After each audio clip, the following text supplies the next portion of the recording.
Bryan, James, thanks for coming on for a chat. I know you guys are going to sort of flick between both of you to answer the questions, so we're going to get straight into it. Before getting into more detail with Red Light Rising, etc., can you just give us a little bit of background on yourselves before and leading up to setting that up? Yeah, of course. Thanks, Oliver. It's James Strong speaking, just so people are familiar with my voice. So I'm originally from Wales. I've got a background, obviously, playing rugby, given I come from Wales. I played semi-professionally for London Welsh for the best part of 10 years. I worked in London in financial services. And basically, I got into kind of health and wellness towards the end of my rugby career. I suffered a number of concussions through playing rugby and probably some extreme sports as well, and felt I was living in a bit of a fog towards the early part of my 30s. My energy levels were pretty low, and basically just felt like things weren't really functioning properly. And so that led me to sort of speak to my traditional GP and just go down the normal routes of NHS, and they did a few tests on me, but everything came back completely clear. And yet I still wasn't feeling great, so decided to sort of look at holistic kind of practices and speak to functional doctors about what potentially I could do to sort of alleviate my symptoms, despite giving a fit bill of health by the GPs. And so that led me to finding a diet called the Bulletproof Diet, written by Dave Asprey. He's a famous biohacker, basically. And the book really opened my eyes to the possibility of not only diet, but other practices in life that you can do that really enhance your health. And looking to connect with more like-minded people on a similar wavelength, I attended a meetup in London. It was the first ever Bulletproof biohacker meetup at the end of 2017, and luckily I was able to meet Bryan there at the same time on his similar journey, which I'm sure he'll go into more detail on now. And someone turned up with a red light therapy panel. It was made by an American company, and they talked about the benefits of it. And it sounded absolutely incredible. I read a little bit about red light therapy in the book, Dave Asprey's book, but hearing it firsthand from this individual who came from a trusted source, a very authoritative kind of reporter at the time, I just said, this stuff sounds amazing and something I had to look more into. And so shortly after the meetup, I spoke to Bryan and a few other people, and just to see if there's any interest in red light therapy. And there's a huge amount of interest. So Bryan and myself at the time decided we'd design our own panel, and just for our own personal use, really, to get the benefits. And really, we designed these panels based on the research papers, imported them, and started using them, and straight away got incredible benefits. And really there and then we said, this is an amazing opportunity to bring this incredible kind of health benefit to as many people as possible in the UK.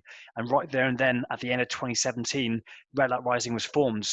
And I think Bryan will elaborate a bit on his story now, because again, he came to that meetup from a slightly different direction, but very, very interesting at the same time. Yeah, absolutely. And Oliver, thanks for having us on, for sure.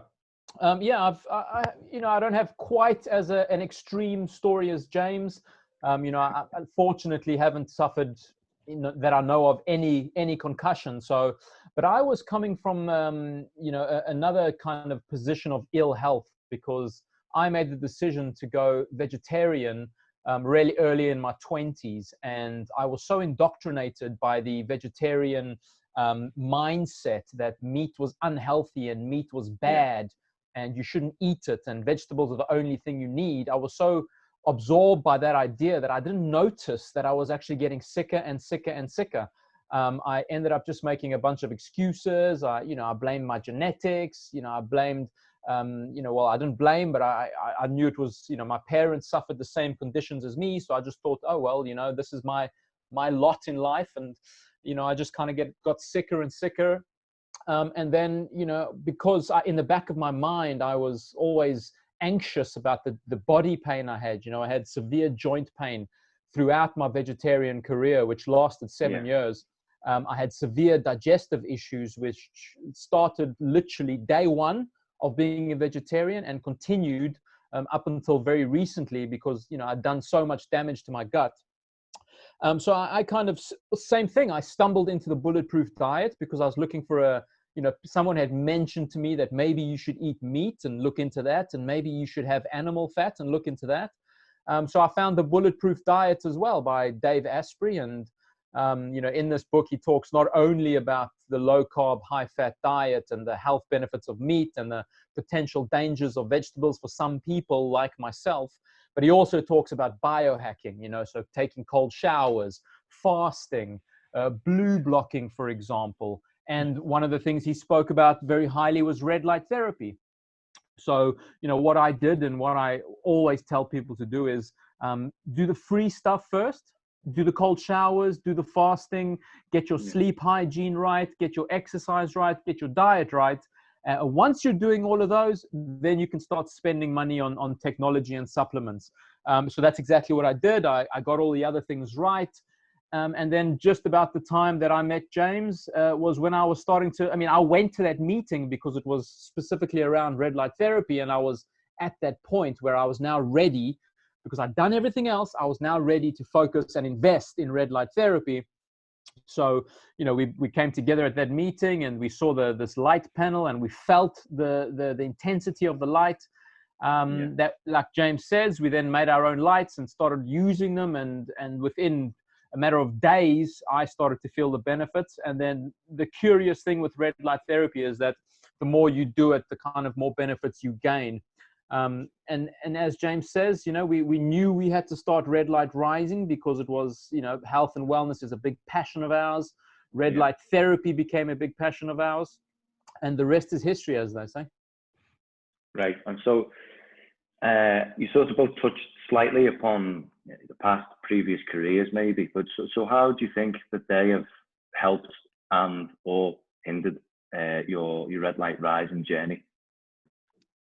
So my background is financial services. So I've worked in investment banking for best part of 16, 17 years. I'm also a qualified accountant and also have studied a full-time MBA at Cass Business School. So definitely those skill sets have, brought an attention to detail around the numbers, which obviously are the bedrock of any institution, really, in any company. You need to understand the numbers, where you're going, projections, even advertising campaigns, return on ad spend, all these sort of things are very important. And the MBA really was a holistic kind of view on how to run a company in its entirety and all the different functions. So again, that's been a great help in terms of skill set and understanding which directions you need to take and where you need additional support and expertise to run certain parts of the company. Also coming from a rugby background, that team ethos, and also we're trying to appeal to that market as well. So I know how to connect with those individuals. And I know what they need from day to day. And even very recently, in fact, we've had some very passionate kind of connections with individuals who have also had concussions and also suffered, brain fog and brain fatigue and things. And they're starting to have some quite serious symptoms at the moment. And so we're discussing protocols with them to really help ignite their brain again, whether it's the ketogenic diet, using light therapy, again, and all these other health protocols that Bryan has discussed, and pulling all those different aspects together really helped, create the vision that we have for Red Light Therapy to be this health, recovery, and performance company. James hit the nail on the head there for sure. And my background was, I'm a trained carpenter. I'm a ex-professional carpenter, I should say. And what I started noticing is that my work was starting to make me miserable, because not only from the physical aspect, because people, I think, don't appreciate when you have to be a carpenter 8 hours a day, 9 hours a day, 10 hours a day, 6 days a week, you end up doing a lot of damage to your body. You're inhaling fumes, you're around toxic substances, you're in dark, wet environments for most of the day. In my case, I was building a lot of furniture. So that meant fitted furniture. So that meant I was on my hands and knees for sometimes 8 hours a day. And you don't appreciate what that does to your body till you've been doing it for years. And suddenly you find, no matter how much yoga you do, it's just not working.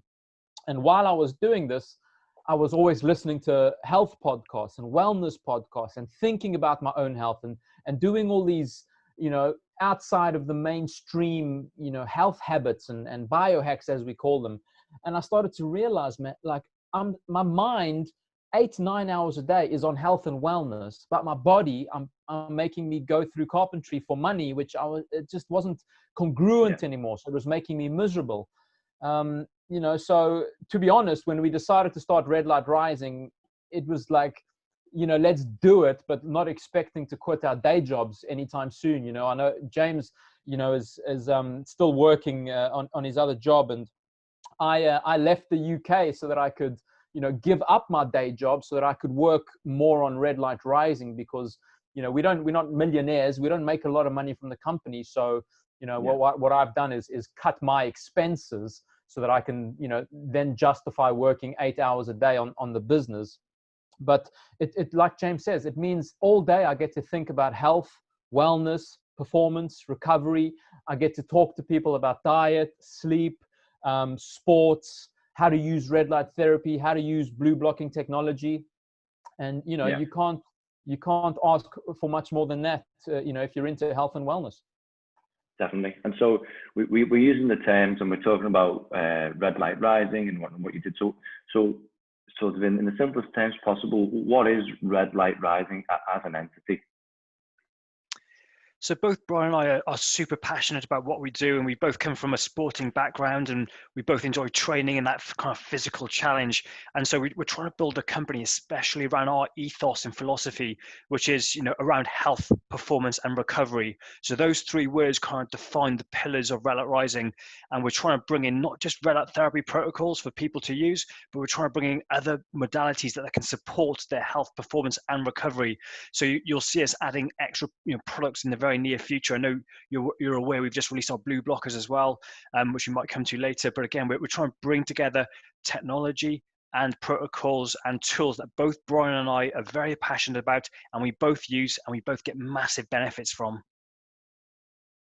Exactly. You know what, like James said, that we came up with the health, performance, and recovery because, you know, initially we were just a premium red light therapy company. And then I started saying to James, I'm like, well, you know, we use blue blockers as well. And we really, really focus on our sleep hygiene at night. And, you know, like one of the other products we sell is a very, very high quality salt. And I said, you know, we've both been using the salt for a long time. You know, maybe we should share it because it's not readily available in the UK.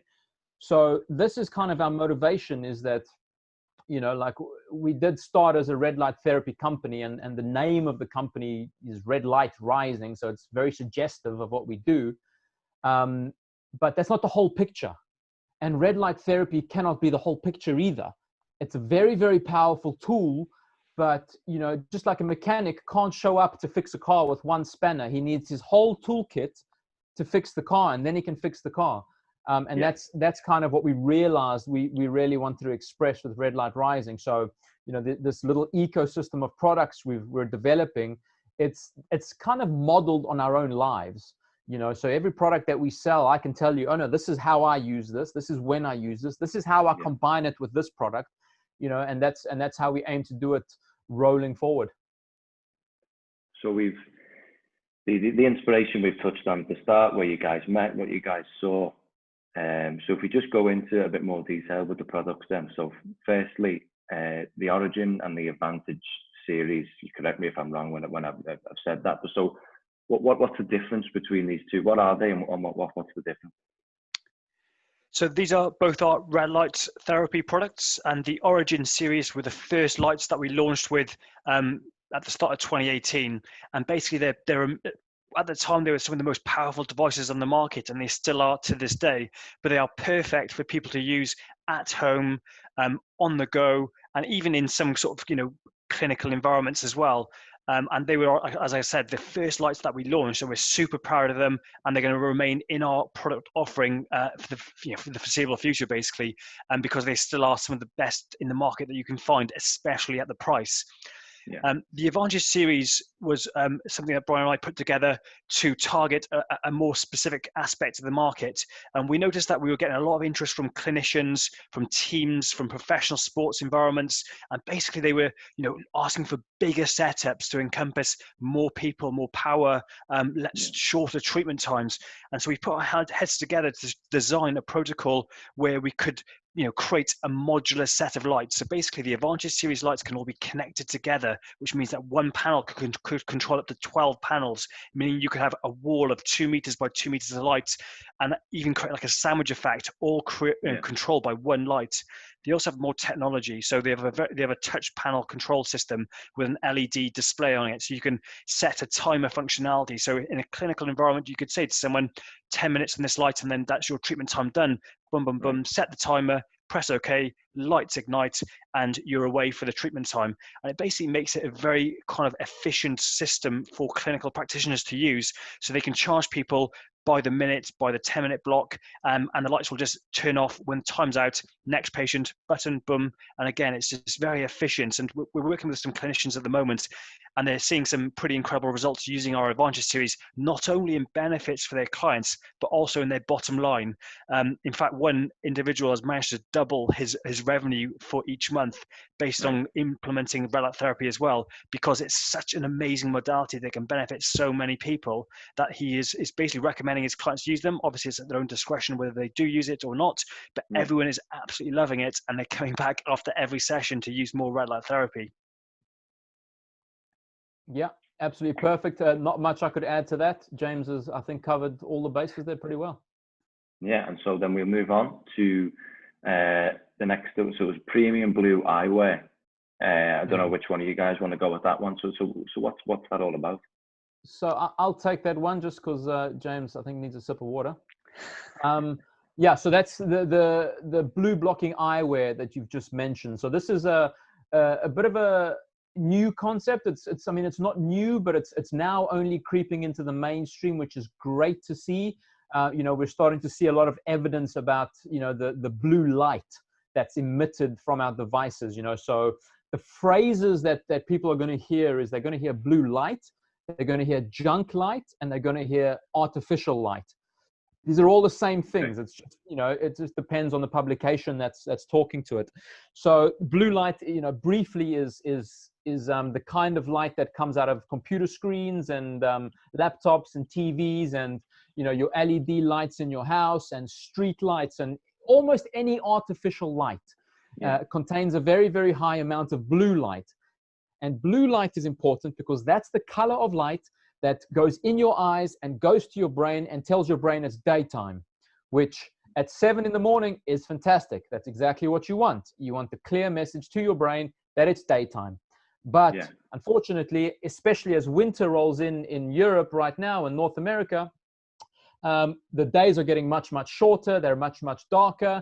But what do? We get home at 5 p.m., 6 p.m. We switch on all the house lights. We switch on the telly. We're staring at our phone. We're watching Netflix in bed until we go to sleep. And we're inundating, we're flooding our brain with this blue light. Now, that blue light tells our brain that it must be 10 a.m. It must be midday. There's bright blue light. How else could I be perceiving this bright light? Because, of course, our brains are used to, you know, have been evolving for about 2 million years in the condition that they are, and they are only accustomed genetically to receiving blue light in the middle of the day. So this causes a massive knock-on effect on our sleep. First of all, I mean, blue light damages our skin. It damages us cellularly. It damages our eyes. It can make our eyesight deteriorate.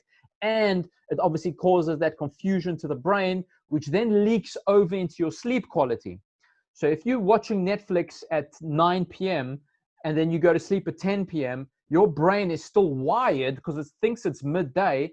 And therefore, all the processes that are supposed to happen at 10 p.m. when you switch off your light for the last time, they get delayed by 2 to 3 hours.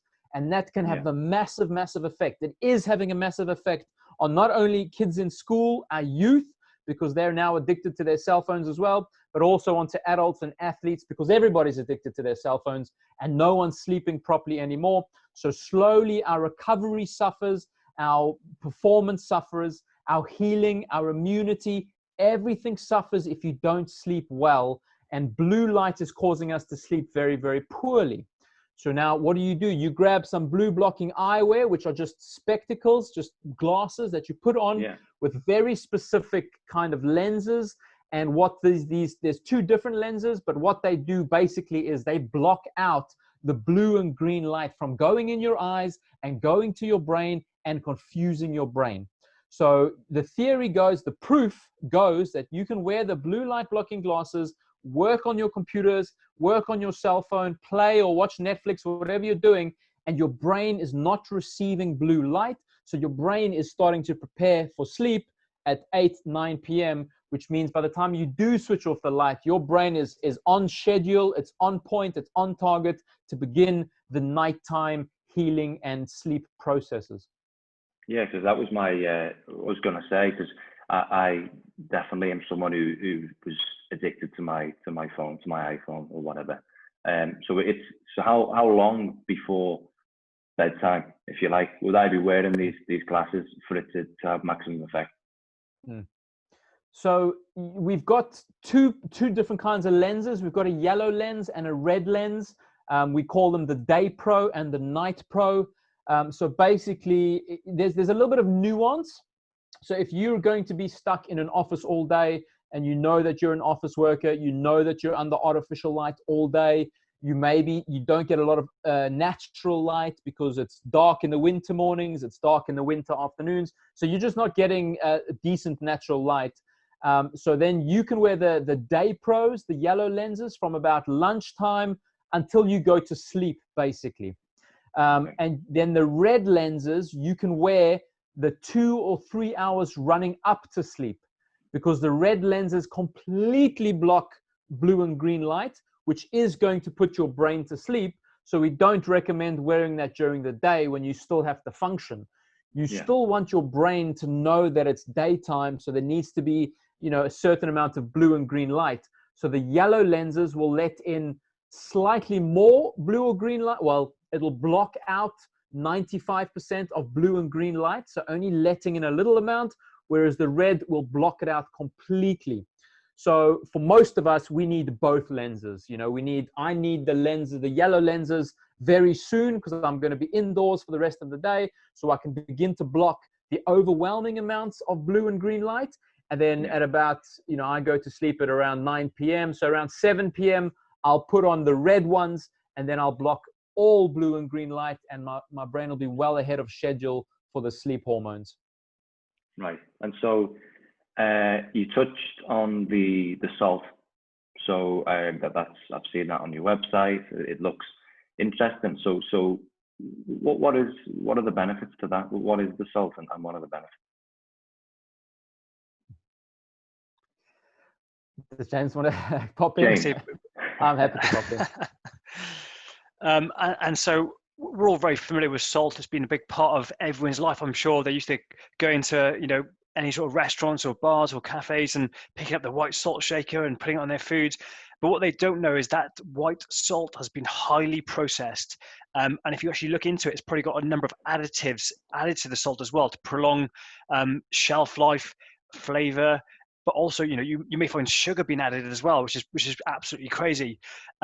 So what normally happens in the processing of salt is that they actually strip out all the essential vitamins and minerals of the salt, which they then package up and sell to supplements companies, and you're left with just a very white, kind of bleached product that has very minimal, goodness for your body. In fact, it's not very good for your body. And so what Redmond Real Salt is, in Utah, in the USA, there's a huge ancient seabed that they've discovered has, I think it's around 3 miles wide by about a mile, by a mile in length, and again, a fair few thousand feet deep as well. Basically a salt plain, as I mentioned, this ancient, seabed of salt. And they've discovered that this salt is exceptionally high in mineral content. In fact, it's probably the most highest mineral content salt you can get on the planet. And they make sure they process the salt in a very natural way. So literally all they do is extract the salt, break it down, and sell it. And that is literally it. So you're getting the raw product that, because of its mineral content and the quality of it, it's regarded as a whole food. It's so high quality. And both Bryan and I love the salt. It tastes amazing. Also, when you're on a high fat, low carb diet, you tend to also lose a lot of your natural water weight that's held in your body. And so your demand for sodium, potassium, and magnesium is increased because of that. And so it's important that you're getting a high quality mineral form of supplement at some point, and the Redmond Real Salt is perfect for that. So each day, I will have a glass of water with half a teaspoon of salt in it down the hatch, and that sort of sets me up for the day with high mineral content, and feeling hydrated for the whole day, really. And then I also liberally salt all my food for the flavor as well. But both Bryan and I love this product. Bryan happened to meet one of the execs of the company and got on exceptionally well with them. And they don't really have a very big presence in the UK. Obviously, it's a US company based in Utah, and so we're looking to expand. Looking to help them expand into the UK market, because again, everyone can benefit from this product. And not only is it good for you, but it's also a performance enhancer. When you take salt before a workout, it naturally increases your blood pressure and your ability for your body to metabolize energy. So always before a session, I'll just have a little bit of salt, or even sometimes some sodium bicarbonate as well, and that basically just enhances your body for that workout as well, and really peps you up. And it's a really great natural stimulant. Definitely. People, so I think. Sorry, Bryan, go on. Yeah, and I just wanted to drive home that people aren't aware of how important minerals are. The potassium, the sodium, the chloride, and all that stuff. People don't know how important it is. So that's kind of why I got into it, because I realized how important salt was for your energy, like real energy benefits. And that's how I found real salt, started using it. And then I realized, people need to know about this. So I just wanted to cover that so that people know that it's very, very important, for health. Definitely. And so what's clear to me from what I can see from your products is for example, the salt and the eyewear. It's not necessarily aimed at sport, is it? Not necessarily. It can be used, and so I suppose my question is, when you talk about schools, universities, even amateur clubs, or that type of thing, I imagine the salt and the eyewear is pretty accessible. But in terms of the red light therapy, how accessible is that for schools, universities, etc.? So red light therapy is something that everyone can benefit from. It's all about increasing energy within your body. It just is a natural way for your body to upregulate ATP production, and so every bodily function can improve with it. Whether you're contracting a muscle, whether it's your organ doing its job, or your skin regenerating, or a wound healing, red light therapy will accelerate and enhance that process. And so, like we said, everyone, whether it's schools or universities, all the way through to city workers, to old people, or to injured, or to professional athletes, everyone can experience a massive amount of benefit from it. So again, our red light therapy products aren't limited to any particular market class or niche, really. Yeah. Perfect. Sorry, That's James is exactly right. I've got nothing to add to that, actually. So you say it can be, it's obviously a broad spectrum where it can be used. Can you give us a couple of examples, either of you, where it's being used? Some interesting example. Do you mean like real life examples, or how I use it, for example? Well, no. So I would say more so how the product, where they're being used in terms of, it could be in professional sports, or it could be anywhere. I mean, sort of outside from how you use it. So there's just been an announcement in the press in the last couple of weeks, actually, that the NFL team, the 49ers, have now become affiliated with the red light therapy company, and they're their preferred supplier for them. But their players are using red light therapy every day. In the US, they're a little bit ahead of the curve in terms of using these kind of modalities. You'll find the Nike Oregon Clinic used to use it. Most NFL teams, NBA, all these high-end teams are all using it, and you also see a lot more of the health spas and clinics using it as well. But again, the UK is definitely catching up, and we're speaking to a number of rugby teams. We've got individual players from British and Irish Lions all the way down to some grassroots players using our lights. We're about to it's called Velocity Training. It's a gym in Birmingham, are currently using our lights as well, and we're about to sign quite a big deal with them. But basically, Anthony Joshua trains there, as does a number of other professional footballers. So again, we're definitely making headway and trying to educate the market as much as possible, because as we said, everyone can benefit from it, and the individuals there are using it, but in the morning before training to really prep them up. They can use it after training to enhance their their recovery, or they can use it in the evening, because it acts as an ability to help your sleep as well and get you deeper sleep. So again, it's really far reaching about how many people are using it, and the benefits you can get. Definitely. And so if we sort of move away slightly from the products themselves, Bryan, for example, what would you say is the biggest challenge as a business owner, as founder of the company that you've faced in the pandemic? I mean, the biggest problem as a business, owner was just kind of fulfillment, because, we sell online. So it's, the website stayed up, people could still go and buy the product, but suddenly we found, as you guys are aware, like in the early days of the pandemic, everything shut down. All the airplanes shut down, and suddenly we couldn't deliver to people. So people started having to wait, a couple of weeks longer than usual.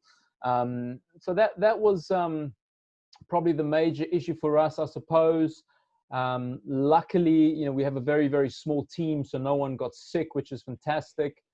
But I think that was the biggest problem for us. There was, some minor issues with manufacturing because, like some of our suppliers would suddenly turn around and say, oh, we can't get stock of, this electrical component for another 4 weeks because of COVID, so things that I think most businesses would have suffered with. Okay. And James, for you, you did this together, I imagine, but you took the plunge, you made a startup business. To somebody, a young entrepreneur or somebody who wanted to just start up, what type of advice would you give them?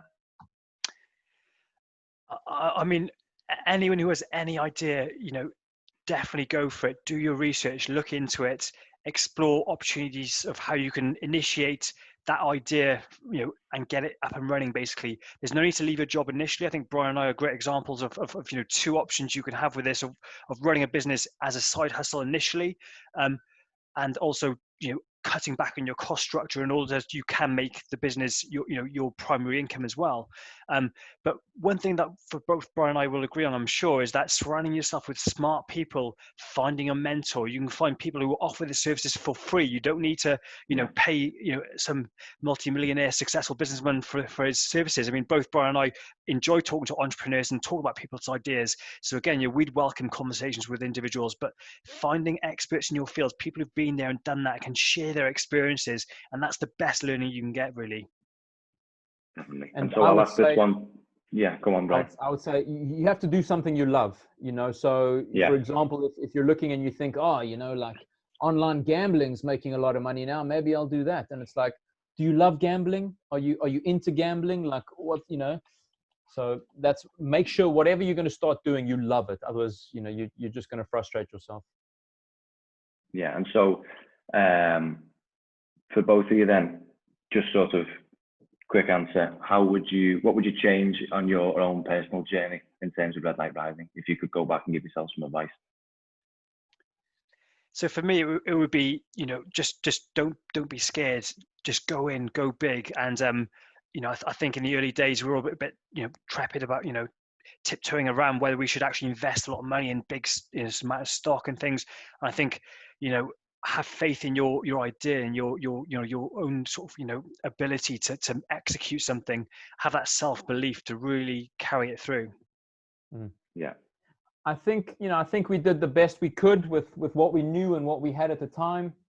Looking, obviously now it's fun to start a business when you've got £2 million to kind of spend on product and marketing and all that. But I think we did the best we could at the time with what we have, and I'm pretty happy with what we did. Looking back, I think we might have started with a smaller or easier product, because there's a hell of a education curve behind it, and it's a relatively expensive product. So, my next business, maybe I'll start with something that's a lot smaller and a lot easier to sell, for sure.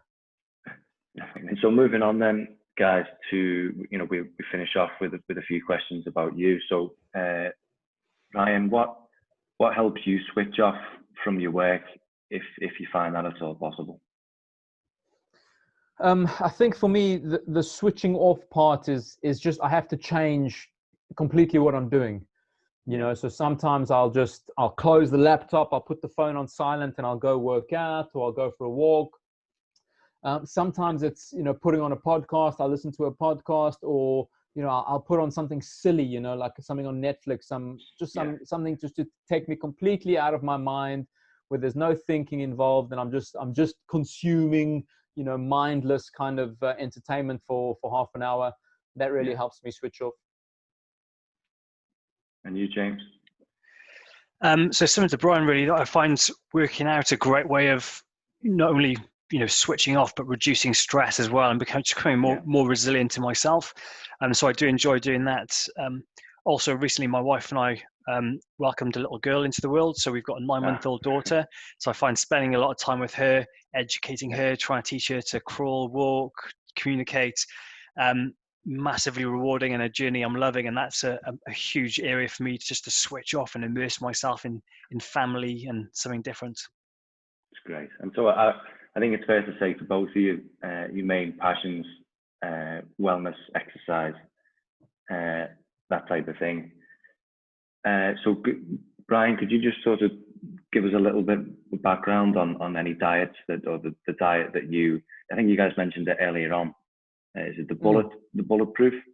Yeah, bulletproof diet is a form of something that's called the low carb, high fat diet. Okay. So it's there's a little bit of science behind it.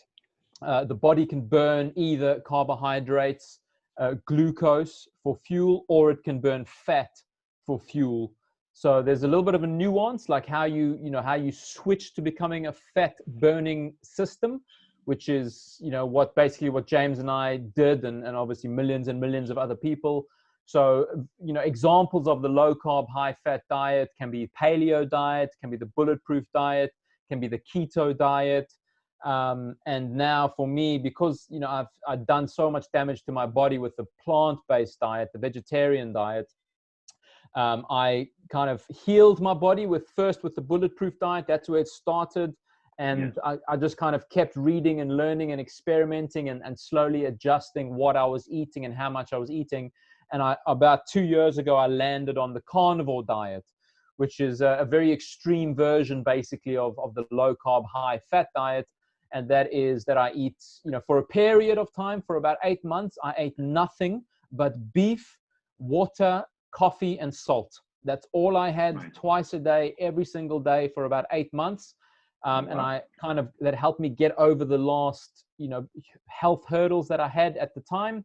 And now I eat a modified version of that. So I now eat more keto carnivore, which means I still eat mostly beef with a little bit of pork and a little bit of chicken, and with an avocado, on most meals as well. But that's it. I don't eat any vegetables. I don't eat any carbs besides that.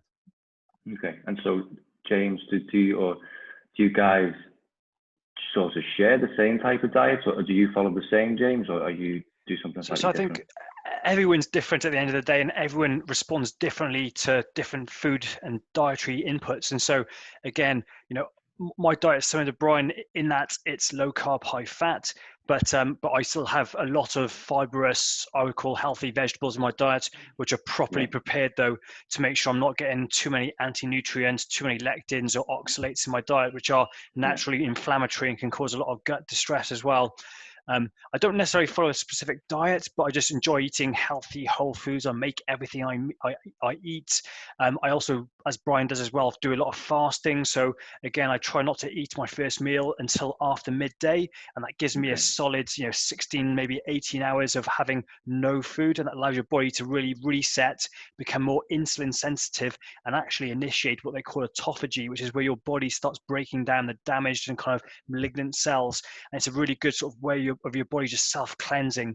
I also try and do a longer fast once a week, and once a month I'll try and go for a couple of days kind of thing, with only on water and salt and maybe a black coffee. In terms of like the actual diet though, it is low carb, high fat, but I definitely have carbohydrates, especially around training. I find that's a really good tool to give you an extra uptick on specifically like heavy or intense days. Throw in some white rice or some tubers just before and just afterwards to give you extra glycogen, the extra glucose in your blood to really push yourself hard during that session, and also then replenish your muscle glycogen levels as well post session, and that really facilitates the recovery and your muscles to start regrowing as well. I'm also supplementing with essential amino acids around training again, just to make sure my blood has everything my body needs for that session and to facilitate the recovery afterwards. Yeah, and so the the sessions that you talk about, you guys like to work out. There's fitness and strength training, I would imagine, is included in that. So, what can you tell us a little bit, Bryan, about the is it heavy, something that you've started recently? Or? Yes, that's another little company of mine. That is, it's called Heavy, as you say. It's a functional fitness brand, and our first offering is a sandbag. Sandbags is, again, it's something that I've been using for a very, very long time, and I've been kind of, collecting sandbags over the years because you need different sizes and different weights. And I was getting ready to invest in more sandbags, and I was looking at, the main sandbag retailers from the US, and I was like, geez, man, they're expensive and they're ugly and they're boring. Like, why aren't they, why don't they look a little better? Why don't you do this? Why don't you change that? Why don't you add some colors? And then I realized, well, why don't I do it? I was looking for another little project to do, and that's how Heavy was born. So we have a very amazing, a very unique sandbag, very high quality sandbag. And, it's forcing me to learn more how to use a sandbag, because as we say, it's a functional fitness tool.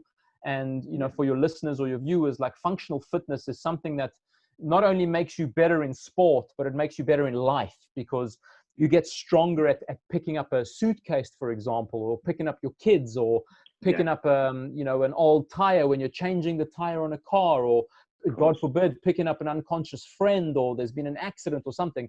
It makes your body stronger in the movements that you realistically have to carry out during the day. And, once I understood that and started implementing, I basically turned my workout into a functional fitness workout.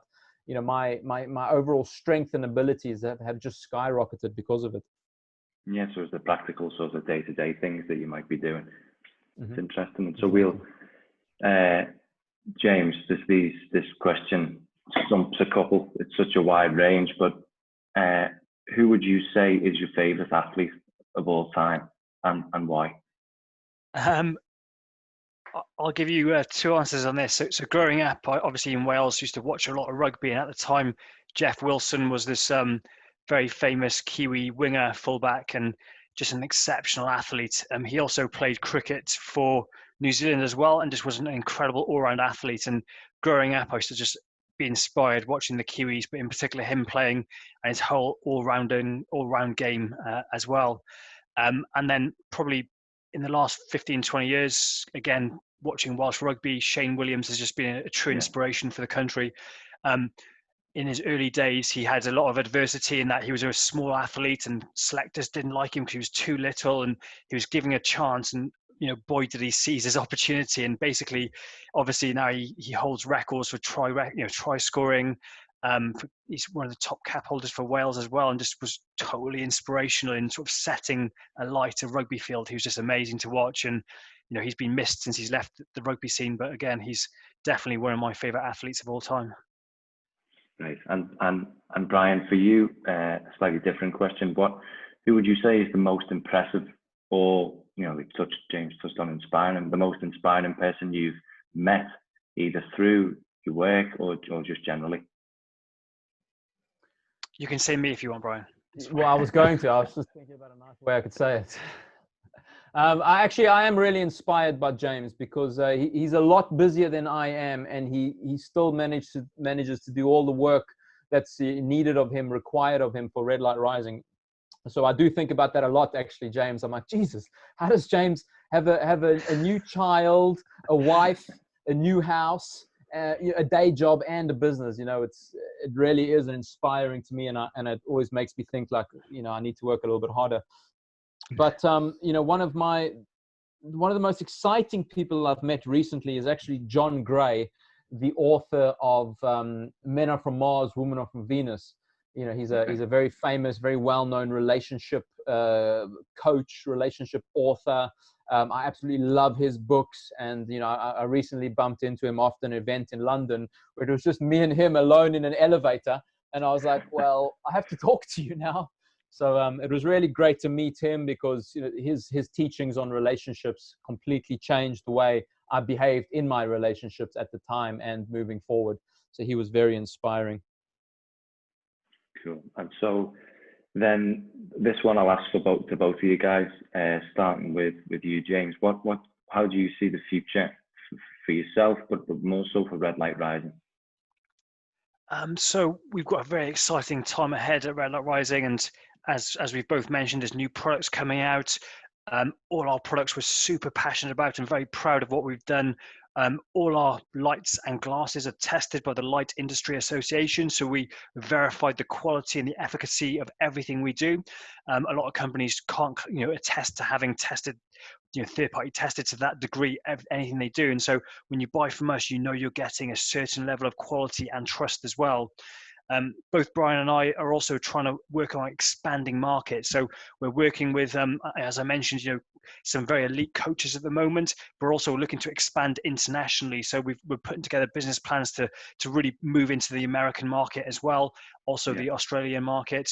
And so those are two really big opportunities to help, boost our brand and open up new markets in particular to help the company grow, to bring this amazing sort of technology and modalities that we have to more people. Amazing. Bryan, how would you expand on that, do you think, just family? I missed the actual question. Could you just rephrase the question for me, please? Yeah, so basically what for you personally, but more so Red Light Rising, what do you think the future holds? How do you see an expansion? Yeah, I mean, we've kind of touched on it, the health, performance, and recovery, theme of Red Light Rising, and that's something I'm dead keen to pursue, because there's so much good stuff out there, so much good science, basically. So we've got science that's telling us, you name it, whatever protocol you want to name, usually there's really good science on how effective it is for the body. And that excites me, because it's stuff that I like. I want to use it. I travel a lot, and you should see my suitcase. I have 4 different kinds of red light therapy devices. I've got red light bulbs for my hotel rooms. I've got blue blockers.